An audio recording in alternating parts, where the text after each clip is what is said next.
I opened up Better Bodies in Lower Manhattan in the fall of 1982. The idea to open up Better Bodies sort of sprung from the fact that there was a lack of hardcore gyms for really women and men to train at. The idea of clothing, that's not revolutionary. All gyms open up and they have a few articles of clothing because it's probably a good way to promote if somebody's wearing your shirt or your pants out and about.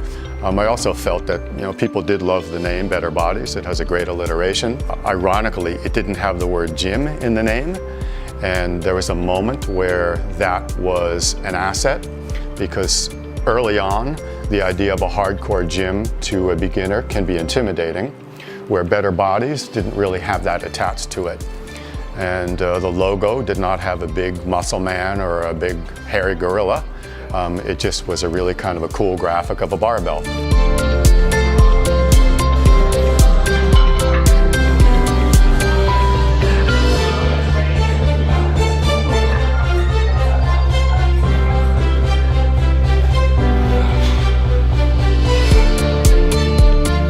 With the Night of Champions happening in New York every year, I saw that as a really great marketing opportunity. So I thought, well, everybody's traveling to New York for this contest. They need a place to shoot because nobody was really sort of addressing that. They would have to scramble and, oh, where are we going to shoot? It probably still happens today even. So I let it be known that if you visit New York and there's a show, everybody's welcome to the gym. Bodybuilders, photographers, no charge, and just make it a fun day or two after the contest. And that's really, I think, what launched the clothing brand. Because if you look back at those magazines during that period, you see everybody wearing my shirt. You remember there was no social media. This was everybody waiting every month for Flex magazine or Muscle Mag. And then people would see that, they see the shirt, and of course back then it became a mail order business. People would, call up or find you, dial information, again, no internet, and ask if they could buy a Better Body shirt. And then Gladys wearing the shirt, of course, helped because she worked her way up quite quickly in the ranks of the pro female bodybuilders to finishing top 6 in an Olympia. Popular people can drive brands quite beautifully. Yeah, we didn't have the word influencer back then, but today in social media, you would call them influencers. People wanted to do what they did, whether it was training, a method of training, or the brands that they were wearing. And I thought if they could wear a Gold's Gym, they could wear a Better Bodies shirt as well, right? I think the big game changer for me was when I was approached by Europeans to take the brand internationally. And I entered a licensing deal with them. And then Global Better Bodies was born. And that was the start. That was going to FIBO in the 80s.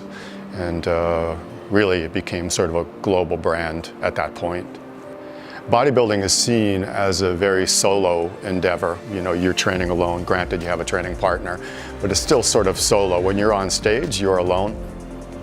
It's really more of a team sport if you think about it. On stage, it's a solo sport. But to get to the stage, it takes a team. These days, it probably takes a village. I had the idea, okay, it's really more of a team, and I created Team Better Bodies. And up until that point, nobody had even thought to put those two things together. Now you see team everything, but Better Bodies was the first. I was the first to attach team to the word.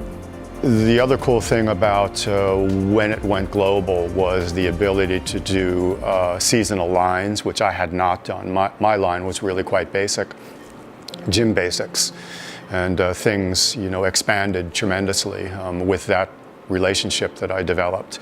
Also, the creation and shooting of catalogs, which was something I had never done, and we had shot in some very exotic places. But I was really stoked when I was told we were going to be shooting in New York. And that was really exciting. It was Gary Stridham, Rick Valente, Bertil Fox. We hired a couple of local models as well. And then myself was as a model.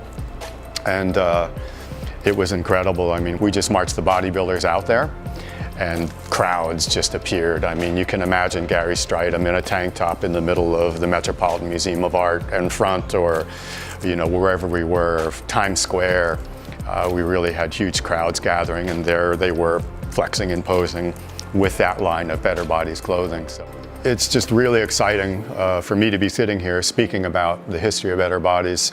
It's almost 40 years now, and then Better Bodies really sort of coming full circle, kind of back home to its roots, to New York, New York. You know, I couldn't be more proud of the brand and, you know, where the brand is. It's stunning to me that it's lasted decades. I don't think there are many brands out there that can say that. There's a very few that have history. You know, it's nothing to sit at a computer today and maybe Photoshop a logo and, you know, go to a local printer and all of a sudden you have a clothing line. You know, I'm just like a proud father, I guess.